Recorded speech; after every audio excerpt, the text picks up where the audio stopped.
The global web of modern-day slavery, from African mines to American prisons. The world is currently witnessing a troubling resurgence of practices that echo the darkest chapters of human history, in the form of both modern-day slavery in Africa's resource mines and policies that threaten the rights and freedoms of vulnerable citizens in the United States. The disturbing link between these two seemingly disparate issues, global human trafficking in Africa and the potential impacts of initiatives like Project 2025 in the U.S., paints a chilling portrait of a world where the pursuit of profit and power is reasserting control over the most vulnerable populations. The exploitation of Africa's resources and people. Africa is rich in natural resources, with countries across the continent providing the world with vital minerals like cobalt, diamonds, aluminum, iron, and lithium. These resources form the backbone of modern technological advancements, such as batteries for electric cars, laptops, and renewable energy storage equipment. The world's dependence on these materials is undeniable, as they are integral to industries in the United States, China, and beyond.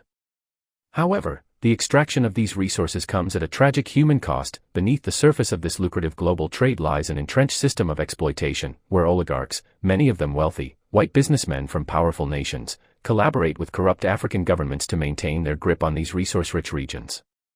In the pursuit of maximizing profits, they show little regard for the well-being of the communities affected. The victims of this system are often the youngest members of society, who are coerced or trafficked into working in unsafe and inhumane conditions. In countries like the Democratic Republic of the Congo, where more than half of the world's cobalt is mined, children as young as 7 are forced to work in small, dangerous mining shafts. These children, instead of attending school or playing with their peers, spend their days in dark, cramped spaces, risking their lives to extract minerals that fuel the global tech industry. Trapped in a system of human trafficking and exploitation, their futures are stolen from them, while the rest of the world reaps the benefits of their labor in the form of cheaper electronics and cleaner energy. This modern-day slavery mirrors the historical exploitation of African bodies and labor, harking back to centuries of colonialism and the transatlantic slave trade. The parallels are clear: wealthy and powerful forces, often white men, exploiting African labor for profit, while turning a blind eye to the devastating human toll. These children, who should be growing, learning, and dreaming, are instead trapped in a cycle of violence, exploitation, and poverty that mirrors the past in disturbing ways. Project 2025, the new threat of modern enslavement. As we cast our eyes to the United States, the situation becomes even more complex, particularly with the introduction of initiatives like Project 2025. In Louisiana, one of the largest incarcerated populations in the country has become a proving ground for this deeply troubling agenda.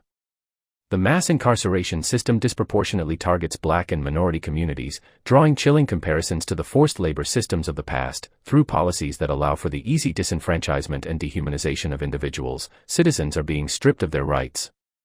In Louisiana, the erosion of voting rights and the implementation of ID laws serve as tools to further marginalize vulnerable populations.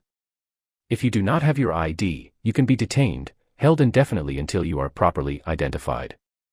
This system essentially funnels people, primarily poor Black citizens, into jails, where they are forced to work for little or no pay. Incarceration becomes the new plantation, where free labor is extracted from a disenfranchised group of people. These policies, deeply rooted in white supremacist ideologies, are being pushed by local government officials, many of whom align themselves with the politics of Donald Trump and his administration. This shift represents a return to an era when African Americans and other marginalized communities were treated as property, with no rights, no autonomy, and no voice. Project 2025, in effect, can be seen as an extension of historical systems of exploitation that sought to commodify human beings, particularly African Americans. Just as the enslavement of Africans was justified by racist ideologies, so too is the mass incarceration of Black and brown people today framed as a necessity for law and order and economic benefit. The labor extracted from these incarcerated individuals, who work in conditions reminiscent of slavery, is part of a larger system that echoes the brutal past of America's history of forced labor. The global continuum of human trafficking and modern slavery. In many ways, the exploitation of children in African mines and the mass incarceration of Black citizens in America are two sides of the same coin. Both systems dehumanize people for the sake of profit, operating within a broader global structure that thrives on inequality, racism, and the commodification of human bodies. Whether it's African children working in mines or black citizens in America being funneled into prisons, both are caught in a global system of exploitation and control. In both cases, we see the resurgence of a racialized system that values profits over people, where the exploitation of black bodies continues to be a central feature. The same wealthy elites who benefit from African minerals also profit from America's prison industrial complex. In essence, this is a modern iteration of slavery, where economic systems are built on the backs of those with the least power, and where white supremacy is the unspoken, but omnipresent, driver of these systems. Conclusion: the never-ending cycle of human. The continuation of these systems of human trafficking, whether in African mines or American prisons, underscores a chilling reality. The human trafficking epidemic is not an isolated issue but part of a larger, global continuum of exploitation. The legacy of forced labor, which African slaves endured for centuries, is being perpetuated today in new forms, often disguised by the veneer of legality or necessity. The struggle to break free from these systems of exploitation is not just an economic or political battle, but a moral one.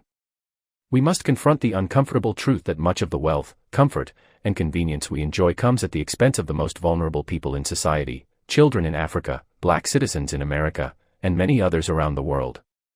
Until we address the root causes of this exploitation, racism, greed, and the dehumanization of people for profit, the cycle of human trafficking will continue, trapping generation after generation in its grip. This struggle, which has spanned 400 years, is far from over.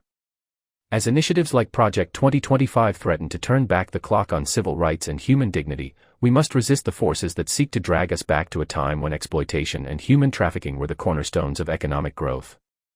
Only by acknowledging the ongoing reality of modern slavery, both at home and abroad, can we begin to dismantle the systems that allow it to persist.